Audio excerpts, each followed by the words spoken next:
Network and discuss how the team has felt chemistry-wise since you've been here working out with them and over the summer when you had a couple of stints working out with the new group. Yeah, this is the best team I've been around from a standpoint of like chemistry, camaraderie, character. Since I've been in Washington, I think everybody here is very similar because we all love basketball. I think the young guys that the front office drafted are phenomenal in that aspect. They fit right in along with everybody from a standpoint of getting along and being a part of something. And the vets that they brought in as well, Malcolm, Jonas, to name a couple, are on that same type of time too. So, I expect some good vibes this year. What was your reaction when you heard that the team had signed Jonas Valanciunas? That we probably weren't going to be the worst defensive rebounding team in the league. So I think that was a positive, and I think that's something that he's going to help out a lot. He's a proven rebounder, probably averaging double-double, probably his whole career maybe. So I think that's bodes well for us on that end. Just to double back on just the personnel, and the pace of play was top tier last season, but Coach Keefe was talking about how there'll be so many more initiators on the floor to kind of accommodate the kind of pace you want to play. What does that look like for you all stylistically? Yeah, I think we're playing much faster this year.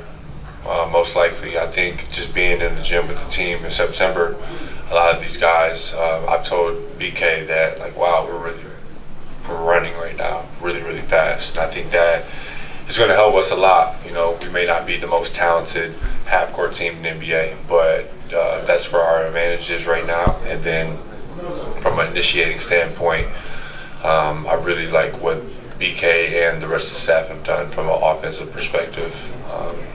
Putting in a very non-conventional style of play. It's a little bit different, but it should be good. Hi, Kuz. Bijan Todd, Monumental Sports Network. Branching off what you said on BK, now that he's going into his first full year as head coach and not having to come in halfway through, what are your expectations from him as to how he's going to make the team consistently more competitive throughout the year? Well, I mean, if you look at last year, and I think in general, BK has the attention of the team. When he talks, everybody's all eyes, and I think that's very important for a head coach and somebody to command the group. But at the same time, it's a player-led team, and BK will tell you that as well. A team is nothing with the players and being behind each other. But BK is incredibly emotionally intelligent. I think that really helps the group and making sense of everybody understanding each other. So. And going back to the draft, the three guys who the Wizards drafted, were you invested at all in the draft process and who the team was going to get, and what do you expect from those three in general this season? Well, I expected a lot, and I expect a lot because they all love basketball, and I think anybody that cares about basketball, I kind of gravitate to naturally. And I expect a lot. I expect a lot above Al and Key as well. Those guys are very, very talented players. Alex has a chance to be some type of unicorn. If he gets to his potential, Keyshawn is going to be a long-time NBA player because he's very smart and he can pass the ball and just overall feel for the game. And Bub has a it factor about him and a certain charismatic characteristics about him. And I'm excited for them all.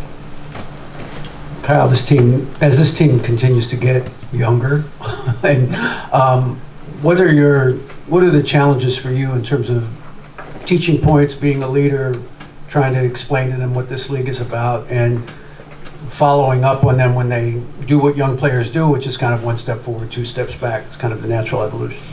I don't think there's no challenge for me. I think that's what our duty as NBA players as you get older is to do, and that's to pay it forward and help one another. And I think that's something that I really care about, and I'm here to help.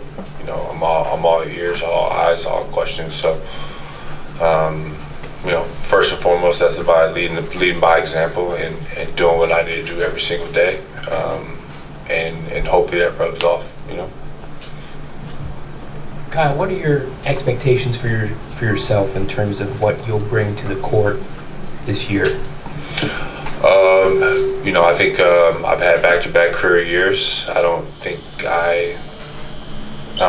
that not happening again this year. And I think last year I had a career year passing the ball, and I think that is my biggest emphasis because I can affect the game in multiple ways, and I want to make people better. So. Kyle, super early to say this is the best group that you've been around, at least in Washington, in terms of chemistry and camaraderie. This is only September. But at which part of the offseason did that become clear to you, whether it was in Miami or in California, but which part of the offseason was like, yeah, this is going to be good?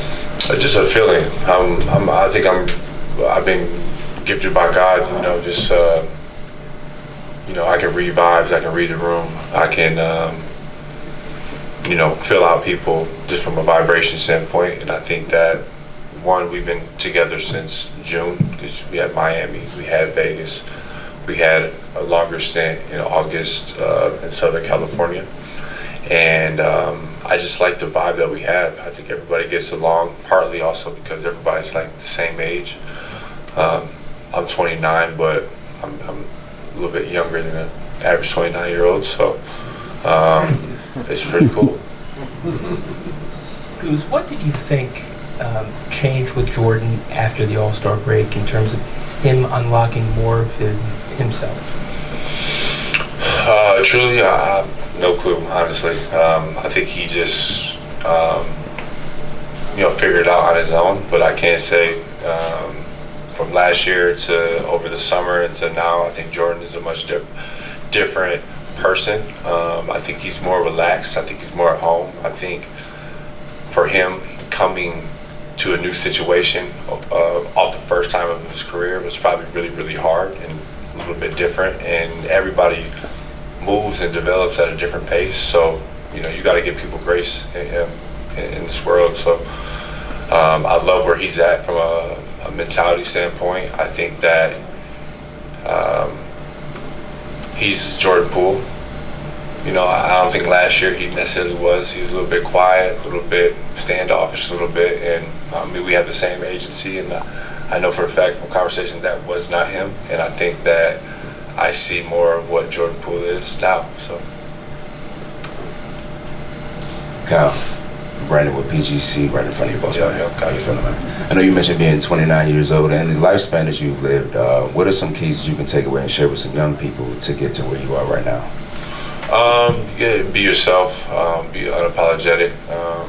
You know, I think I'm at a place in my life right now where I'm really at peace because, you know, I try to live my life on my own accord, and you know, I'm not really trying to do things for the attention of others and the opinions of others. And I think that if you do things wholeheartedly and you do things with passion, love, things will bode out for you. So, yeah. Kyle, you talked about your career year last year, but how do you square having a career year individually and then the team not having the success? And when you have moments where you can think about reflection of that, where can you improve upon still having a career year, but helping this team kind of take that next step? Things you can't control. You can't control a lot, everything. You know, you can have a great game and still lose, right? You can play a great team game and still lose by one at the buzzer. Can't control it, you know what I mean? So at the end of the day, I feel like it's like one, coming in every single day, doing what you need to do, being an example for everybody, setting that tone, and letting the chips fall where they may, because you know, it's unpredictable. How you doing, Kuz? Brandon Scott, Locked On Wizards. From a leadership standpoint, because you're a team leader, what's the staying do you want to carry over to this new season, and what improvements do you personally want to see with this team? I think last year, if you look at the team, you know, even having Denny here, everybody pretty much on the team got better as the year got on, right? Individually, but the next step for everybody is how do we get better collectively? And I think you know, that's the message that everybody around the organization is preaching. You know, if you look at Jordan, he got better throughout the year. Corey had a hell of a year. Denny got better. I got better. Yada yada, right? So I think that you know, the biggest thing is how can we do it together? How can we play as a team? How can we play on a strength defensively? And you know, how can we learn from our mistakes quickly? First and foremost, you're looking at how can a team get better. Yeah. Individually, are we looking at maybe an all-star berth this year? What do you think? I mean, I don't know. Truly, I don't know. That's another thing that's out of your control, right? If you look at my numbers the past 2 years, you'd probably say, if you just looked at them, oh, that looks like an all-star, right? But one, you got to win games. Two, you have to have the media vote for you. So many different things. And I think that, you know, I'm at a place where I'm going out, I'm doing what I need to do every night, letting the chips fall, and, you know, I'm at peace at whatever happens. Kyle, Dave Johnson, Wizards Radio. As you mentioned, you're younger than most 29-year-olds. What do you continue to learn about yourself as a person as you go through this challenge with the Wizards, and why do you like this challenge? Because I'm a builder. I'm not the type of person just to like go somewhere just to go somewhere. I love being here in DC because I feel a part of something. I feel a part of building something, building a culture, and you know, I'm here to set this franchise up for success. And I truly believe that, and I think that you know, getting better as an individual has happened this year, but it's a lot bigger than me. You know, nobody's gonna remember me when I'm gone, long and gone, tired, you know, but if I can be here and help set up a culture and help these young players get better, you know, that's what I want to be remembered for, and I think I have an opportunity to do that. Hey Kyle, Heather McDonough, NBC4. At what point do you, I guess, get to a place where you say you are a builder, but at the end of the day, you're also a competitor. So you seem very, like you said, at peace with being a part of something that's building. But then if the losses pile up, I guess, where did you get that inner strength to be this kind of person and this kind of teaming? Well, I mean, yeah, I'm a competitor, and yeah, losses can happen. You know, I've lost a lot of years here being here. I lost a lot of years in LA as well. And, you know, it's not about looking at the tree in front of you, it's more about looking at the forest. And like, that's the mindset I've really adopted in life, because, you know, storms really come and go, and shit happens, you know, but, you know, you gotta keep your eye on the prize, you gotta stay with it. And I think that, that's the only thing that really matters at the end of the day, you know, because like I said, you can play an amazing game and you can still lose. What does that mean? And real quickly, do you, I guess as you get older, lean in onto maybe some of the vets that you've been with in the past and think about lessons that you may have just thought about slightly in previous years, but maybe those lessons resonate more as you get older, but lean into this role more? Yeah, I mean, I've been blessed, and I've been extremely grateful to have unbelievable vets in my life. You know, figures that have played this game at a higher level than me that I can learn them and I can look at as a North Star. And, you know, I don't want to copy them at the same time either. I want to do it my way. And I think doing it the right way and not skipping steps and being that type of person is who I am. Kyle, back over here. The last one. It's always interesting to talk to you, always interesting to go on your Twitter, because you're a very interesting cat. It was interesting this summer as you were processing the changes in both political parties. So I'm just wondering, going into this election cycle, what is your mindset? You know, to be somebody that is, I'm very observative as a person, and I think I don't really follow like social norms, and I don't really believe in, you know, watching the news and just like believing the news like my great grandmother did and my grandmother did.